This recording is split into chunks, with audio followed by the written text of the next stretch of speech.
Unusual. Slide this back.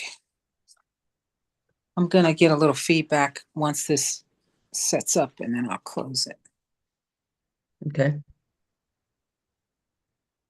Okay. I think all I have to do is close that.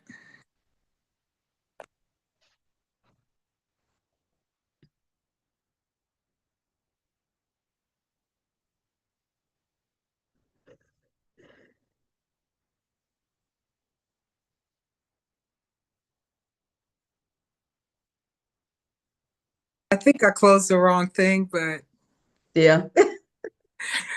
I think I see live in the corner, so we should be okay. So, see how I'm arriving. How are you arriving?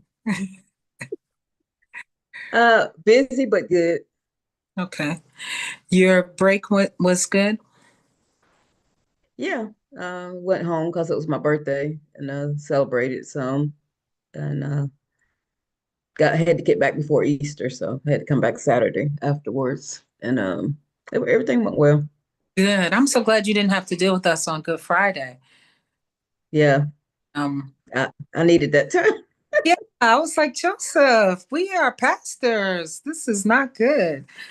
Um, so great. I'm glad. How was Easter? Did you do the whole 9 yards, sunrise, Sunday school, morning? No, What was your schedule?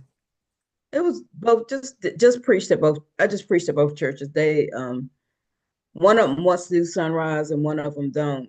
Um So next year we're going to do it at one of the churches because we'll do it early, and then I'll go to the first church and just have regular worship. Oh, But they didn't do it this year. that is wisdom. I used to, we used to do I don't know what was on my mind. But we would do Monday, Thursday service, and then Good Friday, and then I would do a shut in, and we would be shut in until Saturday morning. So from Good Friday, we would gather at 6 a.m. and be shut in till 6 a.m. Saturday morning. Uh, Really? the break being a Good Friday service that we would go to, and it Oh was wow. fasting. And it was at noon. So my people, would love running over to the other church at noon because, they would make stops on the way. Right. It would stop somewhere. And then we would come back and be at the church till 6 a.m. Saturday. And then sunrise service, 6 a.m. Sunday. Ooh, Sunday school breakfast, then Sunday school program at 9 a.m. and then 11 a.m. worship. I don't know what was wrong with me. yeah, that's a lot. A lot, and I don't know what was wrong with my people because they would be right there with me, Oh wow. Wow. and I looking don't have the energy for to it, all that. and looking forward to it, and doing things like uh, making sure they were like, if it's a liquid, it's okay because we have to stay hydrated, right? Yes. And then I discovered they had shakes. I'm like, what that is a liquid, but They yeah, got around it, didn't they they? got they got around it. Good people though. It was a exhausting time. So I'm glad yours was good, and sunrise service next year is something to look forward to. Yeah. Yeah. So what is on your agenda for today? Um, I just have the reflection and the outcomes. I'm Okay. almost finished with the outcomes. I'll be finished next week. I'll have two more and I'll be finished. Oh, that's excellent. Okay. Want to start with the reflection? Yeah, that'll be fine. Oh, my glasses.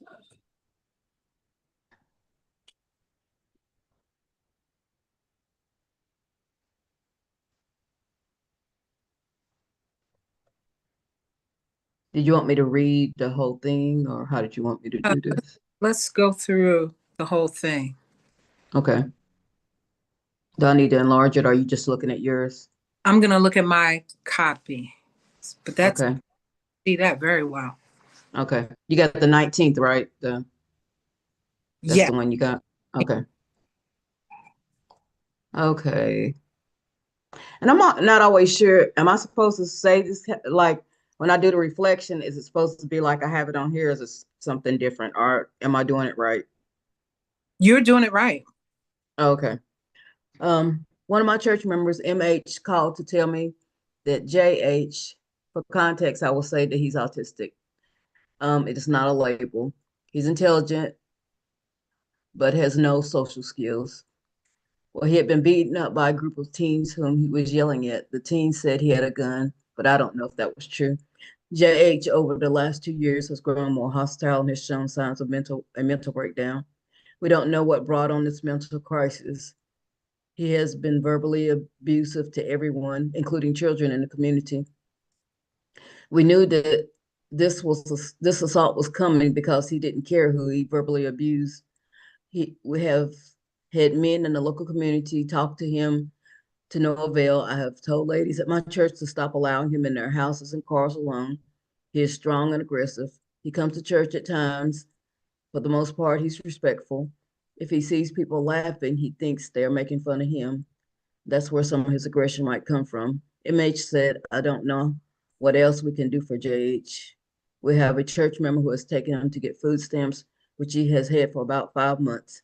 He's getting progressively more challenging to help. I told her that we've all done our best with JH.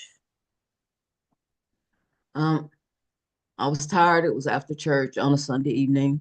I'm available when needed. However, I have set boundaries and don't allow calls after 6. I will text. On Growing Edge, I want to ensure that church members set boundaries so that they will not be harmed while serving the community.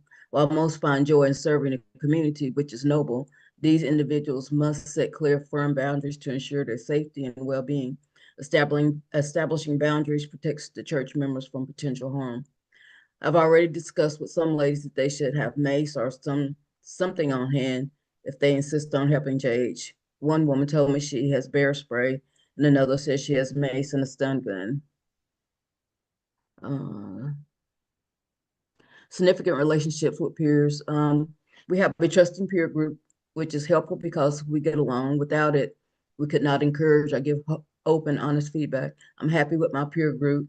During IPG, we can talk about anything and get support from our group. Significant learning events. As a pastor, we preach giving, helping, and inspiring. I know we are vulnerable, and while there is joy in ministry, there are also dangers. I want to educate myself so that I can keep my congregants safe, improving the quality of pastoral care. I will continue to read new material about pastoral care, do the classwork, and learn from my peers and educators. Okay, trying to get it to go up a little bit. I'm doing well in Unit 2. I will need to claim my ability to be a good chaplain. I have what it takes, but sometimes I lack confidence. Sometimes I don't want to say something wrong, so it keeps me from speaking out. Spiritual implications.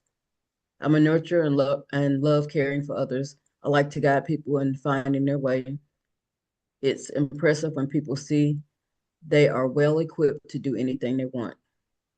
I can only give a snapshot of the situation with JH. The story is extensive.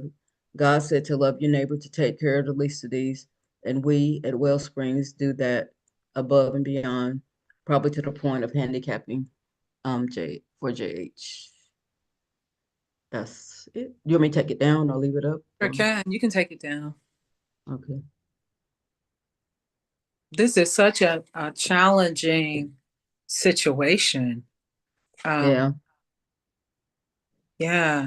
What what is the most challenging aspect of it for you? Um, I guess because he's gotten so aggressive, that's kind of challenging, and we want to do our best to help him because we know he needs the help, but um I don't know. I don't want to encourage people to go to his house and stuff like that when I know how dangerous he can be. Right. And I don't know. especially the fact that he's like he see little kids in the street, he'll just cuss them out too. I mean, for no reason. If he see them like just riding around laughing or whatever, he gets mad and he just cusses everybody out for some reason. We don't know what happened. It's like 2 years ago, and he just threw his Bibles away. He had his mattress outside. He had all his computers, his phone, everything. He threw everything away. So we don't know what happened. So he just went down. He's going down more since then for over the last 2 years. So Right. I just find it challenging to support. You know, we still pay his water bill. We still church members still, take him to get showers because he don't have running water because I mean he has running water, but he doesn't have heat, electricity because of the house is so old. It's hard to get it in there or whatever. But it's just a lot, it's a lot. He gets a lot of support though. I mean, me and another pastor at another church, a white church, he helps him as well, and he goes to their church for Bible studies and Sundays as well. So he gets, I mean, more support than anybody I know. He gets a lot of support, but it's just challenging sometimes. I don't Yeah. know. It sounds like it's challenging for everyone. And you said, for lack of a better word, you would say he's autistic, but then you say it's not a label. What do you mean by that? Because I mentioned this before, and I think everybody in the group was like, in this group, in the unit one, everybody's like they felt like I was labeling him. Well, he has a name. You shouldn't, I wasn't labeling him. That's just the fact he is autistic, and Got I it. just wanted to, you know what I mean? It's not. I don't know. I think people take everything personally, and I guess since Kelly's daughter is autistic, I think she took it personally too. But it's not an attack. It was just to set up what I was saying. You know what I mean? It wasn't. Diagnosed autistic? um. I don't think he's ever been to a doctor to diagnose, yeah, to do that. But he definitely is autistic, or but he's really smart. But he's something's missing. You know what I mean? He's definitely he don't like nobody touching him or be near him and stuff like that. So, you know, he's got the signs of it. Let's put it that way. He got the signs of being an autistic person. Okay. So may I give you some feedback on the autistic piece? I don't remember the context with Kelly, but I'm just talking.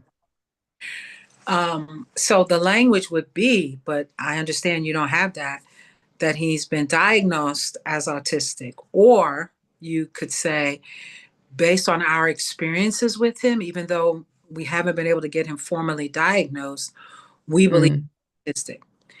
Then when you want to describe other things about him, you don't have Mm-hmm. to say but, because Okay. the but is the piece that could be offensive. So he's autistic, but he's smart. Or Yeah. kind of like he's black, but he's articulate. Be like, whoa, Right, right, right? right. Yeah. So Yeah. you say, and other things I've observed about him, he's intelligent, he's this, he's that, he's aggressive, he's all of that. So that Mm-hmm. framing would allow you that language and not be Right. offensive.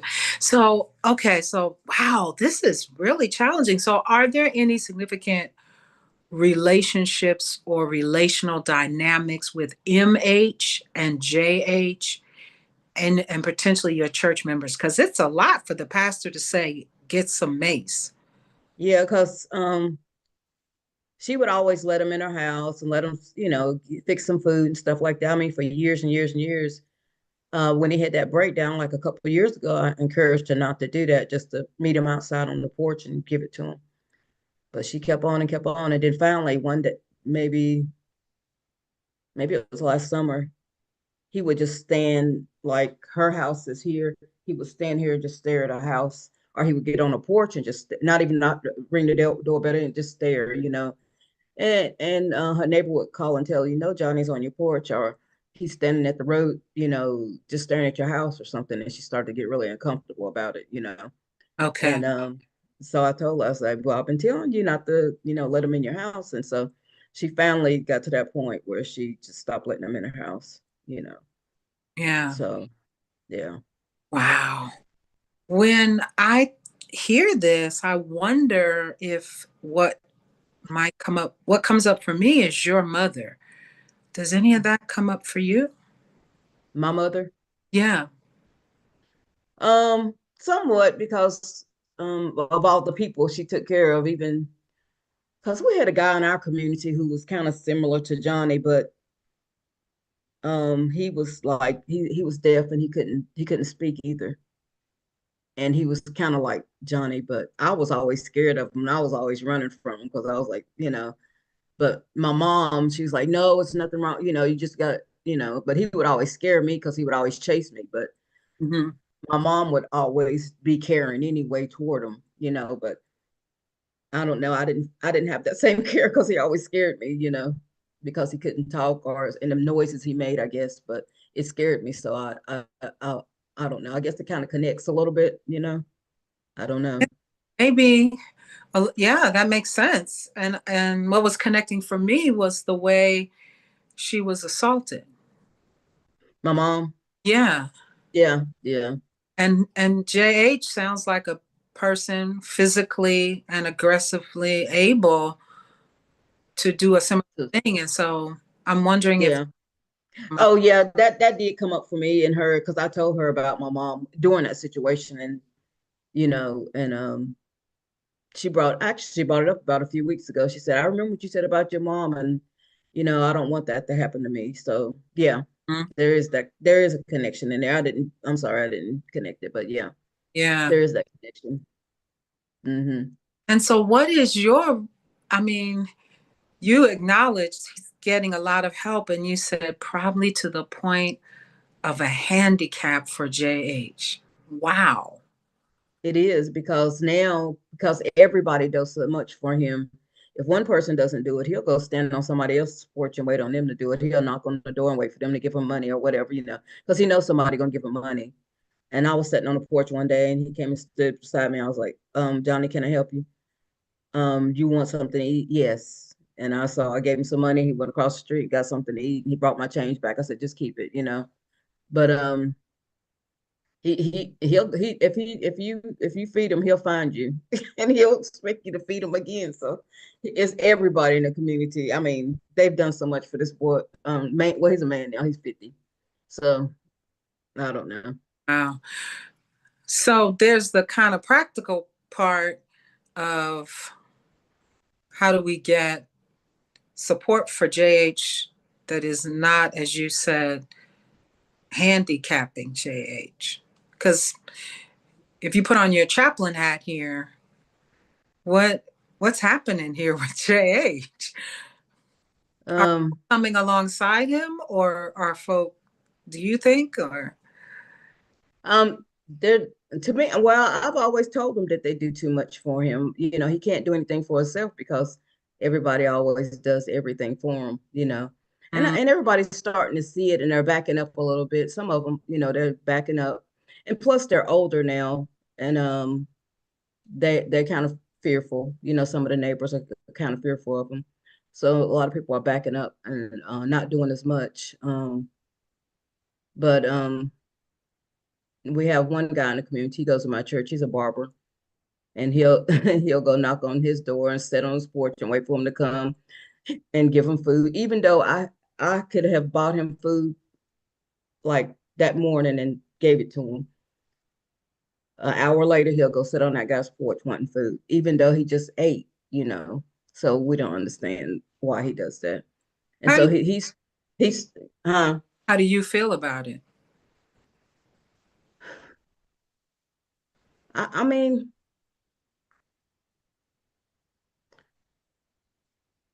I don't know. I don't know. I don't know his mindset is. We're trying to get him diagnosed. We're trying to get him to his doctor's appointments to for them to diagnose him so they can give him a check so he can it, try to take care of himself. But he it's hard to do that because he if he gets in a conversation with the doctor, he's really intelligent. I'm telling you, the doctor like, oh, ain't nothing wrong with him, but he is something wrong with him. You know what I mean? It's something wrong with him. Mm-hmm. You know, I don't know. I don't know what to do. It's Yeah, just a lot. I can hear it's a lot. And like you say, you don't know what to do. I also hear I ask you how you feel about it, and you keep telling me what you think about it. Oh, how I mean, I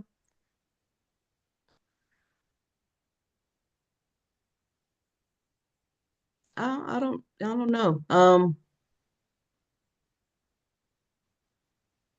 I don't think I'm as emotionally involved or connected with it as I used to be. I can put it that way. I have kind of backed off because I can see if Johnny wants food, he's gonna, or JH, I'm sorry. If he wants food, he comes like near my house, not really near my house, maybe a mile from my house. There's a food uh soup kitchen type deal.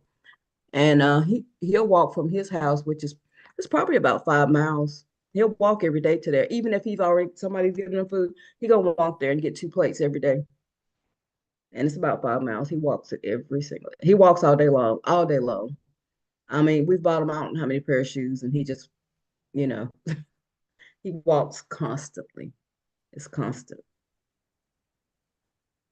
Wow. So Johnny's walking. Um, and he lives in that house. He sleeps in the house. He sleeps in that house. It doesn't have any, uh, like I said, it doesn't have electricity because it's too old and it needs to be rewired and all that stuff. But anyway, yeah, we give them sleeping bags, we give them lamps, we give them whatever. And if you don't tell them, Johnny, don't throw this stuff away, you can use it next year, he'll throw everything in the garbage.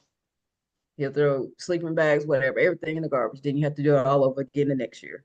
It's just, a lot. A lot I personally invested myself in the church and the community. So yeah, And you feel, it seems like you feel like that investment is somewhat misplaced. it is. It is. Because there are more people in the community who they're like actually living on the street. I mean, there's hundreds of them in this community living on the streets. And he has a house, you know what I mean? And he Mhm. gets food stamps now, but he still wants to be taken care of. You know what I mean? Yeah. And it's part our fault, the community, but they have been doing that before I even came. I've been here 6 years, and they've done that before I even came. Wow. But when I came, I did take over and start. I used to work at the food pantry, and I would bring him, every day, not every day, but every week, I meant to say, I would bring him a box or whatever, food to his house. He couldn't keep it refrigerated, but stuff that I felt like he could, non-perishable stuff. And we took care of him during the hurricane when everything was going on. It didn't phase him though, because our power was off. It didn't phase him. His power was always off. So he went on about his, you know what I mean? He didn't care. He went on about his business. So, Yeah. but anyway, it's Well, why just reflection on Johnny? How did this come up for you as a spiritual reflection? I'm sorry, JH. um I guess because it's been on my mind, and I'm kind of scared that somebody's gonna end up killing him because um I mean, all of us have been talking about it that he's gonna get beat up, and we knew that was coming, and we've been talking about that for months and months, and Hmm. it finally ended up happening. But Yeah. I'm just afraid, afraid it's gonna. I don't know. It's just been on my mind. You want to protect people, you want to help people, but it's. I wish he would go into a group home. That would be the best thing for him. But he won't do that. We've asked him. He won't do it. And they're probably getting ready to take his house because the taxes hadn't been paid, and we didn't know that until we saw it in the newspaper in November. So they they foreclosed on his house. So that's gonna. I mean, it's too much. So you're imagining things are going to get worse for Johnny. Mm-hmm. It is. If he don't go into a group home, and we have maybe about 9 group homes for men in this community. So there's a lot of group homes he could go into, and they eat very well because I used to deliver groceries here in this county. Last year I delivered for Walmart, and I delivered to those group homes, and man, do they eat. I mean, my trunk was full, my back seat, they eat well, they take care of the people. So can't say that they don't feed them and take care of them, and the house looks decent, but if he would go into one of those, it'd be helpful, but What do you I don't. think the quality of life? It's a very lonely life for him because he doesn't like to be, I mean, he wants to be around people as far as getting stuff he wants, but as far as being around people, laughing and that's not him. He just, and sometimes church members do take him out to eat and stuff like that, but you know, he's not in for conversation or anything. Um, the quality of life to me is not great. Not it's just not great. And being alone and being a loner, that's a rough life. Because I'm over here by myself and I don't have a lot of communication with a lot of people. I have to make it happen if I want it to happen. So I know how it is being alone, and it's not good. And I know for him being in a situation, a dark house, it's, and then his mind is going because he he told somebody that I somebody at his college he was going to, which is the local college, they let him come over there and take classes. That one of the members of people over there cussed me out and called me racial slurs, but I've never been to that college, so it's just stuff he says not true. He'll say things, so you can't never believe him. He said somebody broke in his house and stole all his shoes and just different things like that, and people are following him and stuff. So I don't know what's going on. I don't think it's good right now though, and it's getting worse. To me, it gets worse every day. Every time I hear somebody tells me a story, it gets worse every day. Mm-hmm. You know, so I don't know. Do you feel responsible? Um, I think somewhat because he does come to church, and he's not a member of the church. Well, I guess he might have been because yeah, they said he's been coming to church his whole life. So maybe him and his mom joined. I don't know, but she's passed away. But he comes, he comes and he has his Bible, and when I'm reading the scriptures, he's you know got his Bible out reading it. And he carries his Bible everywhere he go though. I don't. He did throw them all away, but he did end up getting one back sometime last summer. And so he's been carrying it around. Mm-hmm. And sometimes he'll just get up in the middle of the service and he'll walk out. And then we'll go out there. He's sitting at the bell tower, right, So I don't know. I don't know what he's thinking or what's going on with him. So I don't know. I want a better life for him, you know. And I have a brother who never has he has never left home, never did anything but stay at home. And now he's kind of sickly, so he can't really do a whole lot. So maybe there's a connection there. You know what I mean? You want people to have a better quality of life, but you can't really do that for people. Mm. That's not something you can do. So I don't know. You said maybe there's a connection there, huh? Probably, Yeah. yeah, yeah. Are Because you go, huh? go ahead? Well, I just feel like my brother has not been diagnosed, but the way he has behaved throughout his whole life, I feel there's some Asperger's or some maybe not a deep form of autism, but something there. He's that's what I've always felt. But On the spectrum or something. so yeah, Yeah. yeah, yeah. Afraid of people, afraid, not really a huggy person, don't talk a lot, just leave me alone. I'm good. I'm content. But I always push the boundaries anyway. So, but he's okay with me because he know I'm gonna push it. I'm gonna hug him. I'm gonna do whatever. So yeah, but Wow. I think you know it's a lot. It really is. And that's a Mhm. lot of connections to connect with the level of the potential of violence and physical harm that could happen, especially if he's in the home alone with anyone, especially the older members. And then your own connection with your brother and your sense of the quality of his life. And it feels like some frustration around what you describe as folk helping him to the point of handicapping him. Yeah. That's big. That's a lot. Yeah. And you're saying Yeah. JH is, do you think JH is feeling anything about all of this? Well, not about all of this, but about his situation. Do you think he has things about it?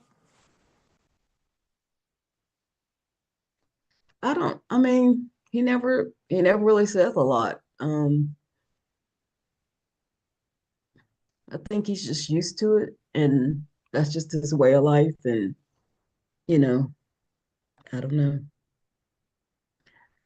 So what He don't let you ask him any questions. You know what I mean? If you get too deep, he'll, you might as well just. So Okay, that makes sense. What would your spiritual assessment be of JH? my spiritual assessment. I don't know. Hmm,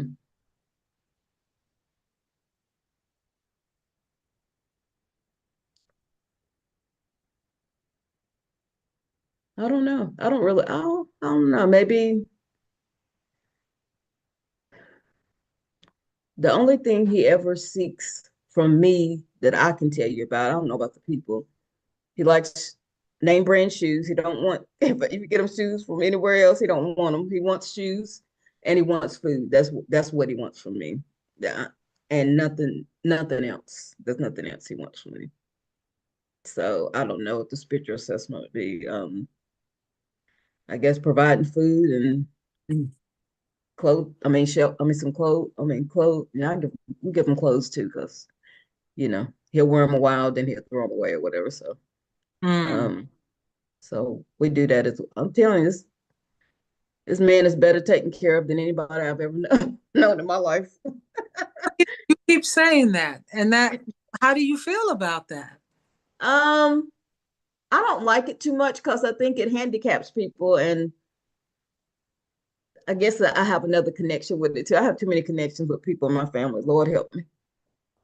The guy that did that to my mom and his brother, he lives right next door to my mom, and I'm so angry with him because he has a house. He's on drugs, of course, but he has a house. He has two cars, his mom's cars, but he drives them. But yet he won't work. He just always coming and knocking on the door, wanting money, or running people down, my family members down in the stores, or if my brother come to visit my mom or anybody come visit my mom, he's always out there. Can you give me $10? Can you give me 20? And I hate it. I hate it with a passion, because he's much better off than somebody else who doesn't have a house or doesn't have a car. He can get out. He used to work, but now he feels like, no, I can live off people, and I don't like it. I hate it. Yeah. So yeah, it's some connection there. I'm telling you, it all intertwines, I guess. But and Johnny used to work, but then after that breakdown, something happened, and he can't. He used to work at Lowe's, and then he tried to get a job at Waffle House, which he had.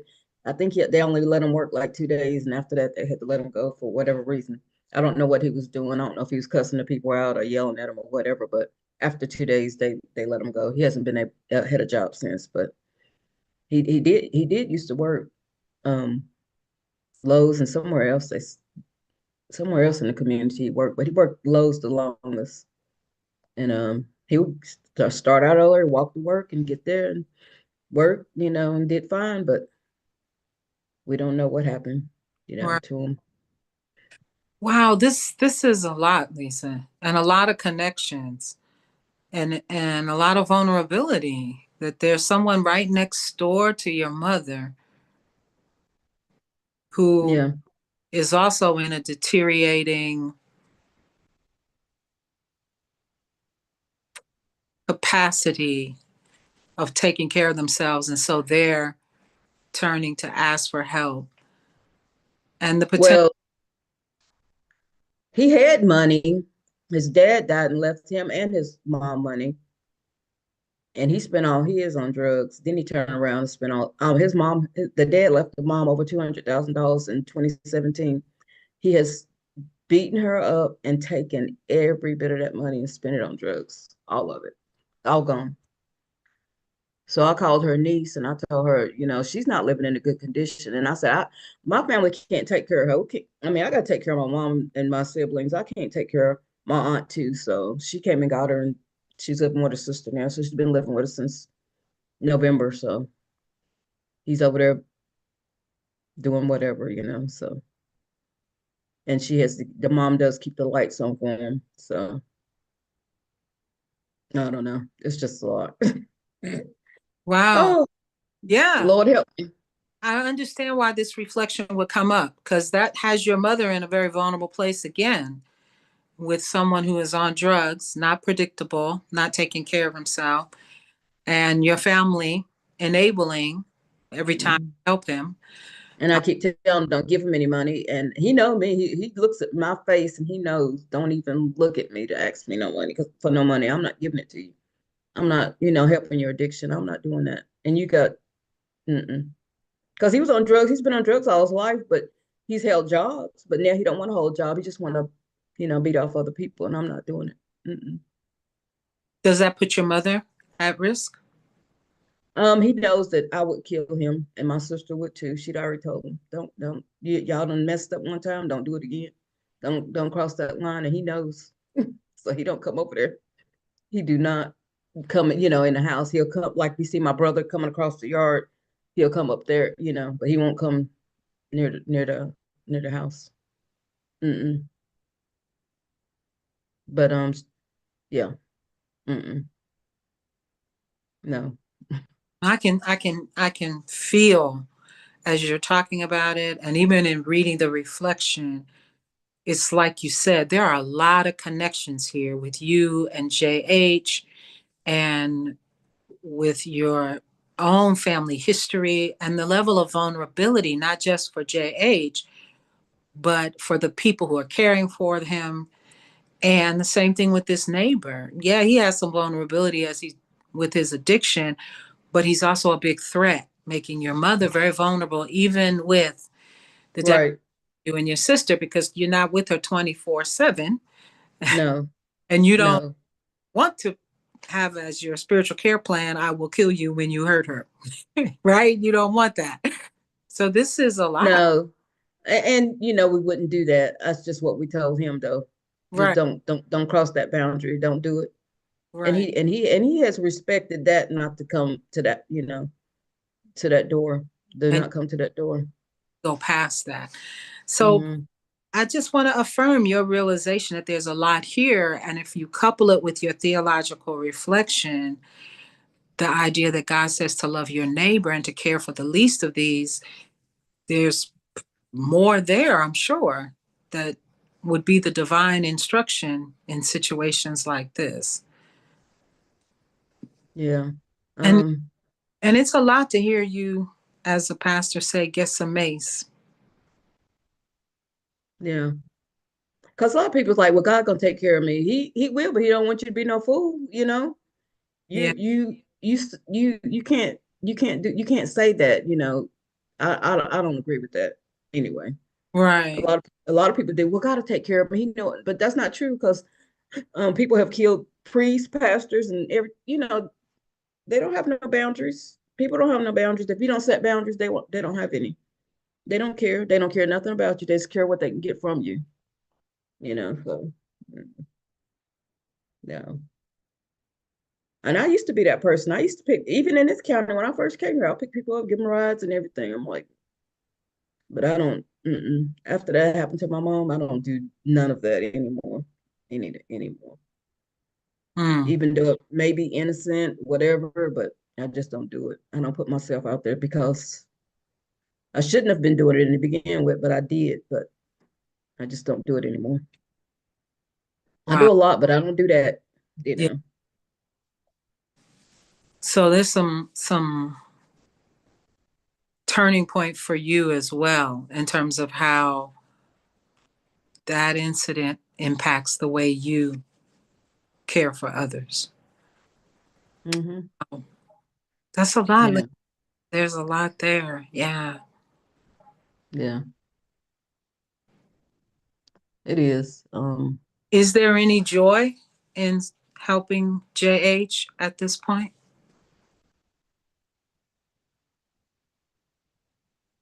Um, I mean,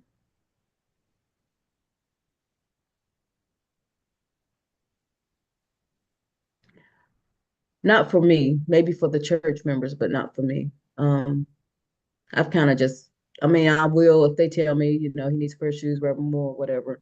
I'll get the shoes. I give them to them, but I don't go to his house. I don't do any of that anymore. But if they need anything, I was like, yeah, we got gift cards in the office. Go ahead, whatever. But no, I just don't help anymore because I think too much has been done, and I don't know. I, I've actually, I think I mean, I was really in there, but over the last 2 years, I've kind of backed away a lot. But if they ask for something, I'll get it. But no, there's no joy in that. Yeah. Is there anger in it?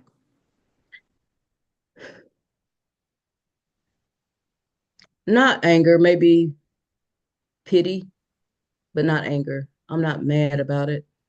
Um, no, I don't think I don't think so. Um,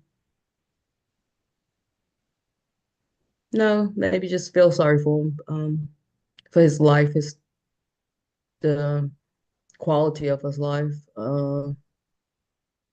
But no, I don't think I'm mad about it. What about Mm. your mother's name? Oh yeah, I'm mad at him. Yeah, that's true. That's mad. Yeah, I cannot lie. I'm mad at that. I'm mad at the whole situation. The whole time we've lived near that family has been nothing but trouble. I mean, they stole every toy my son ever had. I mean, all my dad's tools, everything that wasn't nailed down, they took everything. It's just unreal all the damage that they have done over the years. And his mom she's got mental issues too, so it's just a whole lot. It's a whole lot. Yeah. So, but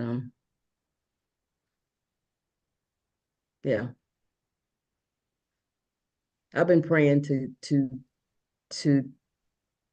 for God to heal my heart in those areas though, for him and his brother, that that I could have some peace and not be so angry about it. Hmm.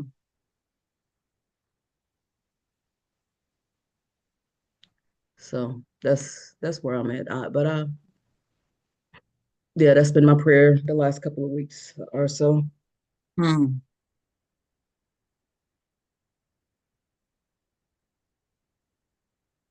Cause my anger doesn't hurt him. He don't know nothing about my anger or his brother. They don't know nothing about it. It's really messing me up, but it's not doing anything to him. So it's just self-harm for myself. So I have to ask God to heal that and help me to move past it so that um I can be relieved of that stress. Hmm.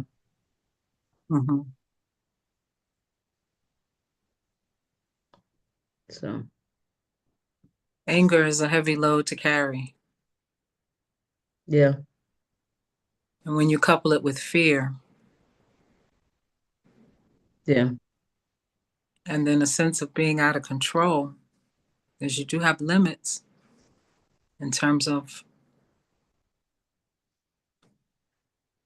yeah, one might say, the trauma that you carry with what happened with your mom. yeah, definitely. So, I think that scares me too, to have that level of anger and not ever wanting to hurt anybody, you know, ever. That's not something you go out, oh, I'm gonna hurt somebody today. That's not a goal. Mm-hmm. You know, Mm-hmm. I want to have peace and I don't want to hurt anybody because that's not something I probably could live with hurting anybody, you know. But I just want to have peace in that situation and not feel the anger because this is like years and years. This is my whole life, you know, dealing with that kind of mess, Yeah. you know. So I believe God's going to remove it and heal it, and He's done it so many times with everything else. I know He'll heal it now that I've come to the decision that I want to be healed from it. You know what I mean? Mm-hmm.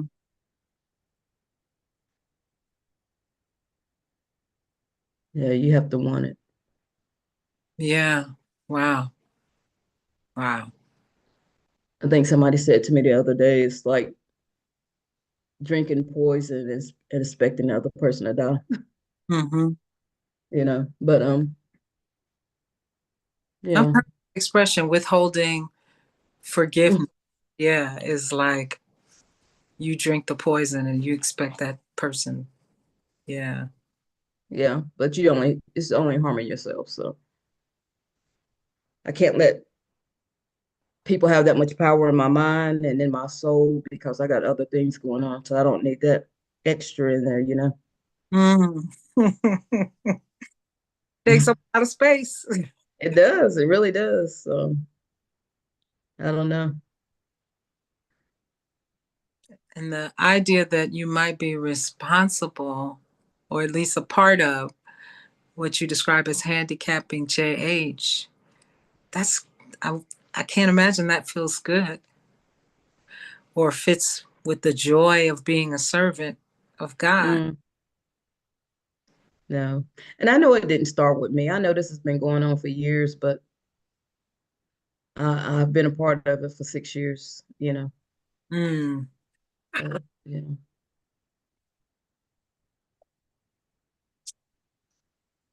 So yeah. yeah. Well, thank you for reflecting on this and making all these connections, like you said, because there's a lot of connections, a lot of layers, a lot of, Yeah. Yeah. Well, yeah. I'm grateful to be able to talk about it and this because when I'm talking about stuff in this and we get to because I hadn't even thought about all this before, but it I think it helps. It helps with the healing. To me, it helps with the healing. Yeah. Be Yeah. able to talk about it, you know, and not talk about it with somebody in my family because it's not gonna be good because we're not gonna say anything good about it. Trust me.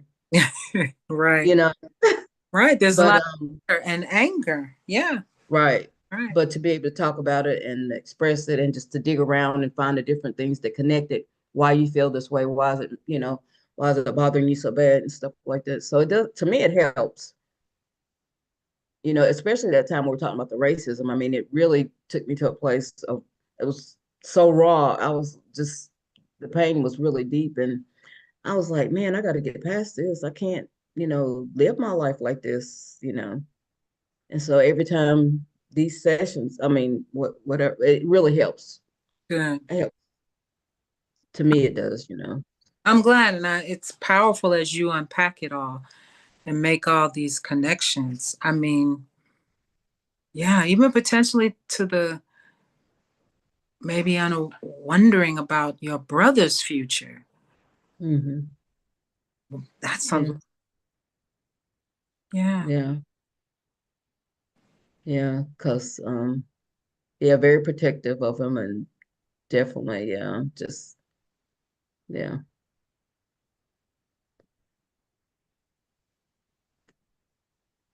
I want you to know, and then you don't have to respond to it. I just want you to know that I heard you, and you've said this before, and so I want to just acknowledge your self awareness about being alone and Hmm. feeling lonely, Yeah. and your self awareness about the level of isolation that you're living with. Hmm. Not trying to, make it therapy. I just want you to know that I heard it. And Yeah. um, Just want to. Yeah, yeah, thank you for that. I appreciate it. But I don't know, something about me, I'm not gonna sit in it. I'm gonna go out and find what I need. You know what I mean? I'm gonna go out and find some friends. I'm gonna go out and find somebody to go eat with. I'm gonna go do, whatever, even if they don't come to me, but they find joy in the fact that I seek them out, but they Right. don't think about seeking me out, but I can't worry about that. I have to worry about what I need and take care of my. Yeah. So, it's like I know pastors, I don't know if they're supposed to go to bingo or not, but me and my one of my pastor friends, we go on Mondays, and that brings me something to do. We go out to eat first, then we go to bingo. So, you know, it's something to do, you know what I mean? Right. Right. It's something. So Joy. yeah. And so we do that, and then I'll find like I have a couple in in Asheville. I'll say, hey, it's time for us to hang out. We ain't been out. Yeah, and we come on up, and we can have dinner with us and the kids, and we'll have something in the backyard or whatever. So I find those connections because I need them. I don't Yeah. sit in my house and say, oh man, woe is me. Nope, I can't do that. You know, I have to get out there and find it. So I do, you know. And it sounds like they're blessed by your connection as well. Yeah, yeah. Yeah, I think so. Yeah. Wow. So yeah. That's good. That's good. That's very good. Thank you for sharing this reflection. I know, is there anything else you wanted to say? I know you also want to look at the outcomes. I think we're out of time, right? For the outcomes. Well, do you have two? I have I have one, I think. One? Let's look at that one Okay. in front. I'm going to look at it on the screen with you. Okay. Are you Um, okay with time? I'm good. I just didn't want to mess with your time. I know you're busy. Let me go back up a little bit. Okay. So I think it was okay. I went too far. This one right here, is that big enough or you want me to do bigger? Get a little bit bigger for me, please. Mhm. I put my glasses on. That helped too. Okay. That's Is great. that good? Yeah. Okay. Indicator, I'll be 13. I'm aware that when a care receiver goes through trauma, it can be hard on their mind, body, and soul. Sometimes it's hard to move forward and past all of the pain. They may need additional help. I had a person who had such trauma as an adult. She found out she was adopted as a baby when she was 55 years old. It traumatized her so badly that I didn't know if she would recover. We talked daily. I listened to her story repeatedly until she could get hold of her emotions and allow me to recommend a therapist whom she had to see at least twice a week. It was hard on her, and she was estranged from her family after finding this out. She has made it to where she can accept it, and she has some peace. Okay. And the indicator is articulate Oh, how. yeah, particularly how one's communication style and skills, including trauma-informed approaches, develop spiritual care relationships. All right. What what in your communication was describe your communication style with her and what was trauma informed? Um, I guess just the communication style. I don't know. I listened to her and talked with her and let her talk. I mean, there's nothing I really could say because I didn't have a connection with that trauma. Nothing that I said would compare to it. You know what I mean? So I couldn't even say anything. All I did was listen and give feedback. Like I hear what you're saying. I understand. I'm sorry that you're going. Stuff like that. But there was nothing actually I could do. She was in such pain with this. Um, and it was even greater pain because her husband knew for 6 years and he didn't tell her either. Oh, And wow. he didn't want. I mean, he didn't want to know. The mother told him, and he didn't even want to know. But and then she was mad at him for a while, so that was just a lot. It was just terrible. So I don't know if I answered the question, but I don't know. Communication style. Um, Oh, I think this is good. How do you feel about this as an offering for this particular outcome? You have a didactic this Friday that Mm-hmm. specifically talks about this. Mm-hmm. What if you keep this spiritual care encounter before you and your intervention? And when we have time for dialogue and discussion during the didactic, you reflect Mm-hmm. on this. And it may Okay. identify um, what the styles of your communication were and those that were really demonstrating being informed by trauma informed responses. Because I do think it's in there, and I'm clear you're not aware of what it is. Right. Okay. How do you Okay. feel? Yeah, that'd be great. I That'd be think great. excellent. So you come prepared with something you're going to be able to think about, and it may address one of your other goals that you shared from the reflection about hesitating to speak. Stop your screen scare, if you will. Share. Mm-hmm.